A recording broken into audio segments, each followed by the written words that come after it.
Ayun. Ayun na nga, ano na namin to, 8 days. 8 days na namin na walang kuryente dito sa lugar namin. Alam nyo, okay lang naman na kahit gawin pa nilang 10 years na walang kuryente dito sa amin. Safe naman, maliit na bagay lang naman. Bigyan ko lang kayo ng backstory. So, nagkaroon ng bagyo dito sa amin, bagyong Emong.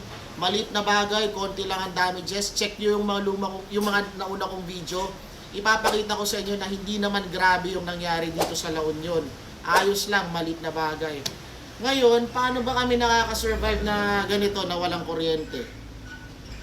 Siguro balik tayo sa basic, yung magpupukpok na lang siguro kami ng mga bato.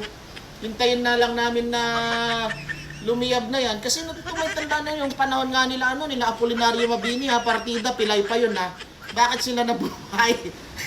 Kami pa kaya, di ba?